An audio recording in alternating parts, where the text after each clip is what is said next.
The gavel has dropped. Ladies and gentlemen, here at WineBid, we are finally hammered.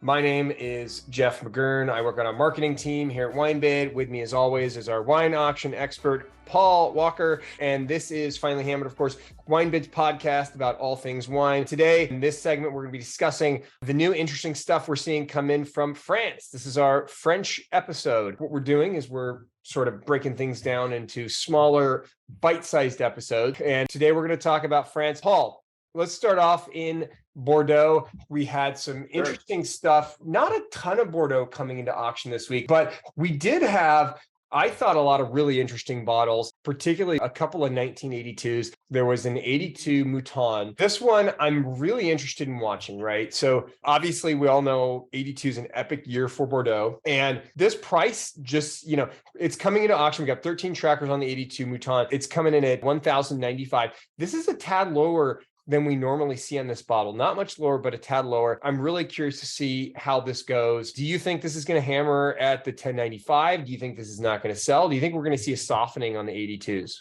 I think it probably will. The fills level is not great. There's a couple other bottles in auction from prior weeks. One of them is actually, no, they're both almost exactly the same condition, but they have slightly higher fills. I don't know.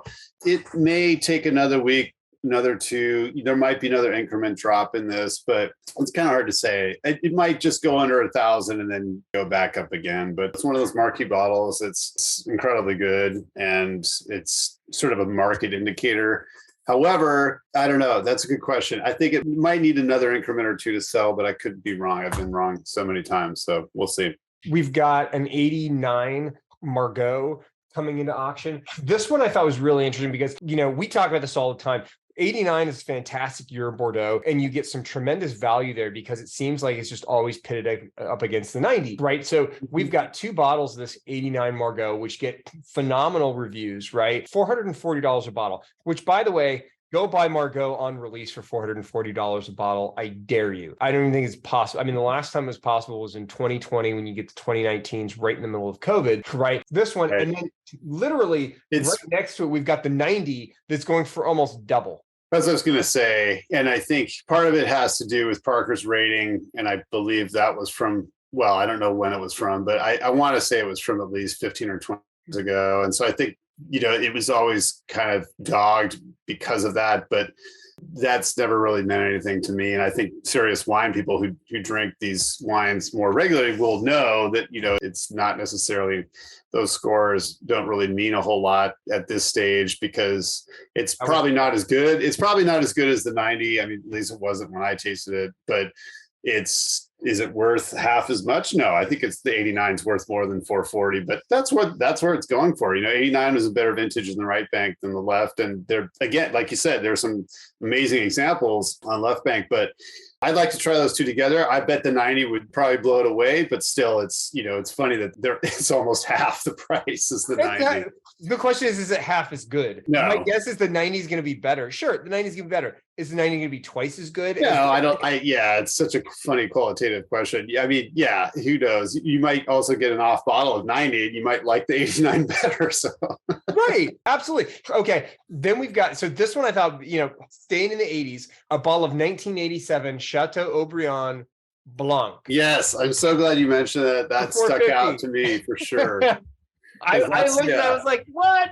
Yes. Without even looking it up, I know for a fact that the red is less than 450. There's no way the 87 Haut-Brion Rouge is 450 because that was a funky vintage. But I'll bet the white wine, and this bottle looks awesome. I mean, the color is just unbelievably clear and light. So Tasting notes from 2017 say that in 2017 it was doing great. I'm assuming you're referencing Cellar Tracker.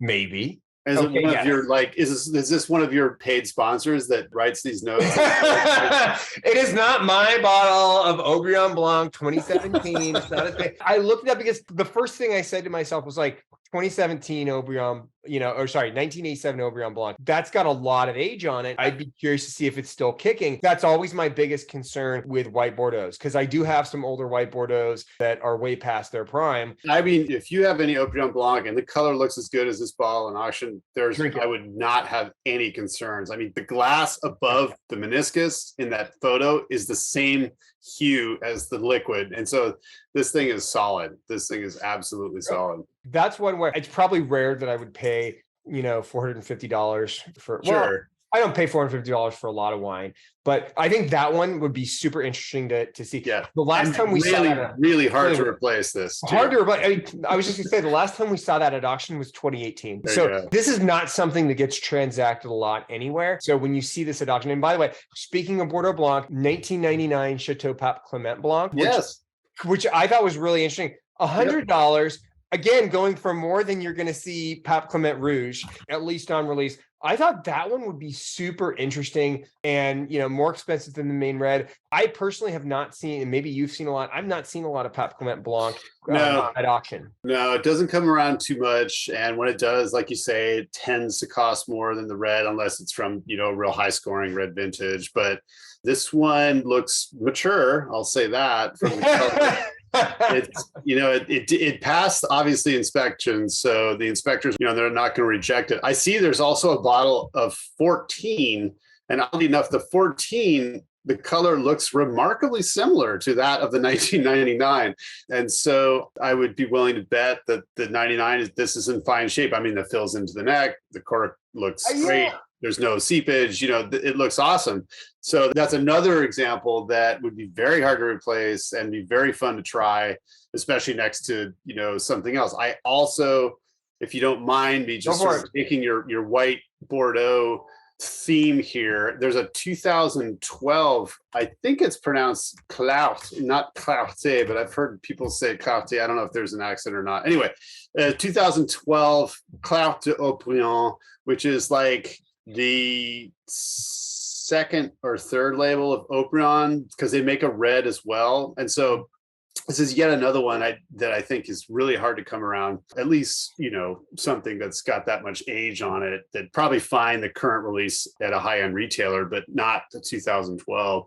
So anyway, I thought that was cool. Heading back for a second to 1982, getting in our time machine. For anybody who's interested in a really good 1982. It is not, first growth Bordeaux, but 82 Chateau Marquis de Terme.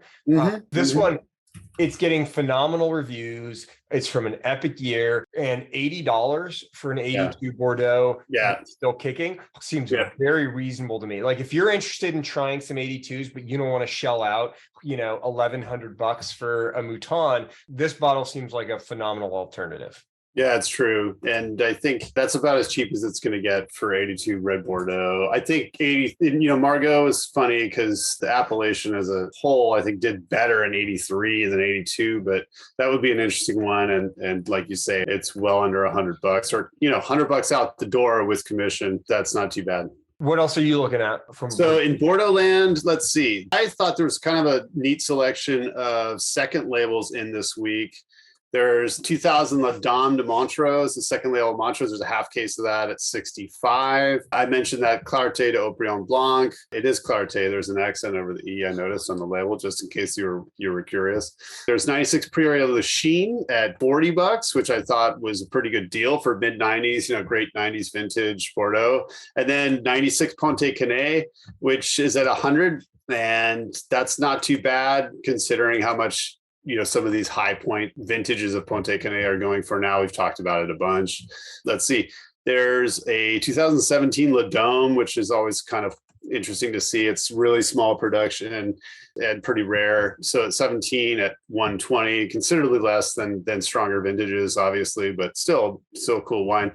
2000 Moulin Saint-Georges, there's a half case of that for $40. So from a fantastic vintage, I didn't think that was too bad. And then one of my favorites, I always look out for La Fleur Petrus. There's an 08 for $235, and there's also a 94 for $170, which is kind of a funky vintage, but probably still really good wine. 09 Fleur Cardinal, 7 bottles of that at $50 right now. I thought that was a pretty good deal. And then there's an 09 Fougère at 45, which I also thought was a really good deal since it's such a killer vintage. Those were my Bordeaux picks, I think. I think that was pretty much it. Oh, you know what? No, one more second, or no, excuse me, two more second labels. There's a Petit Mouton 94. I don't know if you saw that, but it comes up actually far less often than the flagship Mouton Rothschild. So that was neat. One bottle of 94 at 185. And then there's a 15 L'Esprit de Chevalier. That's Domaine de Chevalier's second label, 15 at 35, which I thought was a great deal too. So those are my, that one more, 2000 Duterre at 65, a half case of that. And 95 Du Hart Milan at 85. So a lot of great Bordeaux, values at under $100, I thought, in this week. You're picking a lot of stuff that I actually love, like the Fleur Cardinal and like this is the type of stuff that I collect as sort of a normal everyday drinking wine, right? Sure. I know you're only drinking your, Lafleur, Haut-Brion Blancs, Haut-Brion Blancs on a daily basis. I know but speaking of Burgundy, let's travel down to Burgundy for just a few moments here. So probably have already bid on it. I haven't checked recently, but I know my birthday's coming up. There is a Domaine Romanée Conti for a paltry $17,500, which seems like a steal. What vintage? I noticed there's quite a few. 2015. Bottles. Well, I was going to say 15. There's actually quite a bit of DRC. There is. Yeah, there's like a flurry of it this week. So the 15, we haven't seen at auction since 2020. Then it hammered at 16,895. I'm really curious to see if it's going to hold at 17,000 or if we're going to see this one come down a bit. The reason I say this is just, economic headwinds, what's going on with everything. I do think you watch LiveX, it seems like stuff is softening a little bit in some categories. So I like to keep a close eye on some of this stuff just to see if we're going to see it hold its value, especially when you're talking about a DRC Romanée Conti. Yeah, I don't think that these have been too affected by the market changes because looking at all the WA and the Costa Rica that keeps selling. I don't think that this will drop that much, if at all. There's already 8 trackers, looking at it. I wouldn't be surprised if it hammered at 17.5. That's not a crazy price. And I think, didn't the 11 just sell for 18? Yeah. That 11's not nearly as good a vintage. So I think it'll go for this. Well, maybe you can get a bit up. That's why I was a little bit surprised to even see this at 17.5. But the deal. Well, here's the funny thing. So when I looked at it this morning or last night, it was 5 trackers. So, it's continuing to get some interest. I wanted to hear your thoughts on the 2019 Costa Rica Bourgogne Blanc. Yeah. Right. This one at 350. It just seemed to me like that was actually a pretty good deal. I mean, look, I know it's not the Grand Cru, right? No, I think that's the thing. It's the Bourgogne Blanc from Costa Rica is good, but it's 350 good. No, and the problem is like just for Appellation Merceau, I think that's more like $400 or $500 now, and so I think. No, I don't think it's that great. I don't think it's worth it, but go ahead. That's sort of the entry level price for Costa Rica these days. Bourgogne Rouge is a lot cheaper if you find that. What about, we've got the 09 Louis Latour Corton Charlemagne. You're looking at a Grand Cru for $115. Yes, it's Louis Latour, but it is a Corton Charlemagne Grand Cru. And $115 doesn't seem unreasonable to me. No, not too bad. And these wines drink pretty well. Young, I think also, young, it's not that young, it's whatever it is. 09, yeah. It's a great year. I definitely probably want to crack that pretty soon. I think they age fairly well, but 10 years, 12 years, 15 years is fine. And yeah, you're right. For Corton Charlemagne and from Latour makes some really, really amazing stuff amidst all the other stuff they make. So and their Corton Charlemagne is reliable. So there you go. 2020 bid on it too. One of the bottles at 115 already. Earlier yesterday, it didn't have a bid on it. 2020 Domaine Georges Muneray Bon Romani. This one, we've got 5 people watching it, $340. I was curious to get your thoughts on that. Is that a good deal for that bottle? Yeah, I noticed that one too. I'm curious because the 19 and 18, we've seen examples of Muneray. These wines are very, very good and obviously very sought after, but the 19 and 18 reds are considerably more, I think, than that. I think I'd have to look it up, but they're definitely more than 340. So I think that's kind of like we'll see what happens at that price, whether or not it's going to go for that. I'm not sure, but do you think that might come down a bit? Nah, not necessarily, but I don't think it's going to go up from there. Okay, let's go to '08. Mongerd, I know I'm butchering this. Muneret, Grand Echezot. This one, 365. You're looking at a Grand Cru Echezot. Even if it's an off year, 365 seems like a phenomenal deal to me.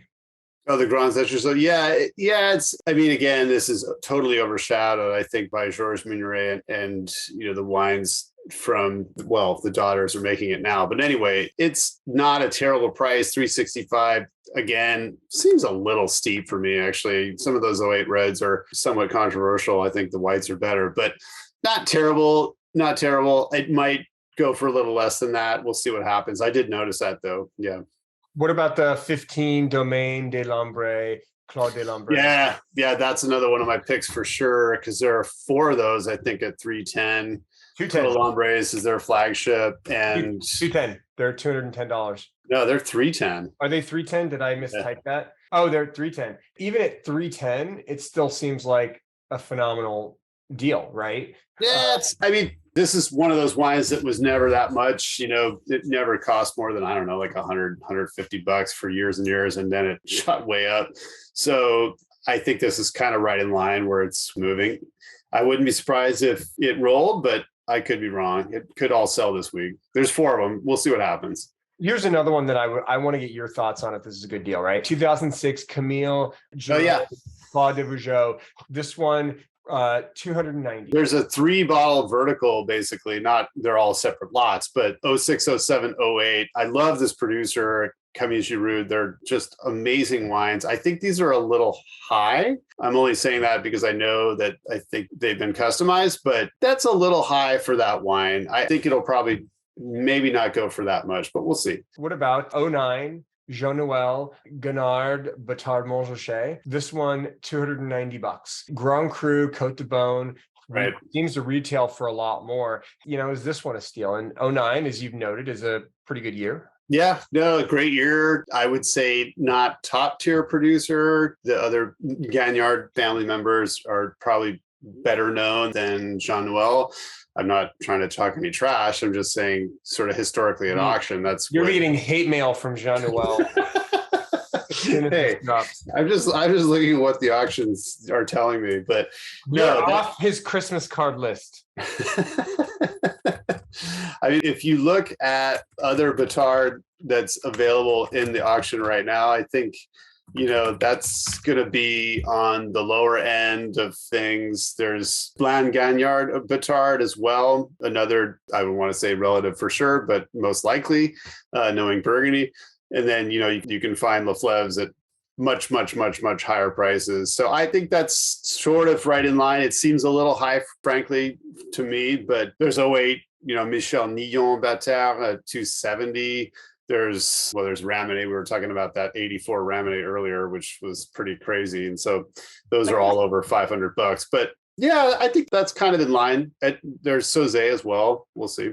I guess I look at this and I think to myself, look, when I say I feel like it seems like a good deal to me, I'm looking at, if I'm comparing this to hey, what should Jean-Noël go for? Versus if I'm saying, if I'm getting another Batard from '09, what am I going to be paying for another producer? And if I don't want to pay thousands of dollars, this is a nice alternative to have some. That's true. That's true. I mean, I think there are other producers along sort of in the same range, and they all are probably priced around the same. So it's one of those things where it's stylistic differences, right? It's like you need to taste through them and see what you prefer as far as their winemaking style and, the vineyard sort of expression. But yeah, you're right. I mean, there's just big, big jumps in this particular vineyard. Did you notice there's some mags of Hospice de Beaune, Batard Montrachet from Pierre-Yves Colin-Moret, which at just under $1,000, I think have been rolling over for a couple of weeks, but those are gorgeous bottles and really rare too. But yeah, you're right. Even those don't seem crazy to me. When you look at it like 750 mil, $500 for 750 milliliters doesn't seem, I mean, is it cheap? No. Right?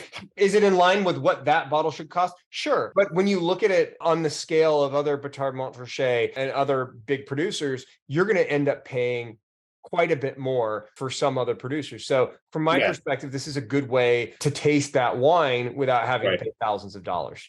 Right. I agree. What other bergs are you tracking right now? Yeah, no, there's a couple more. If you wouldn't mind, I'll mention there's a Please. 3-pack of mags. I don't know if you saw the 3-pack mags of the Dujac Charme for 3,900, which is wild, but that's Dujac.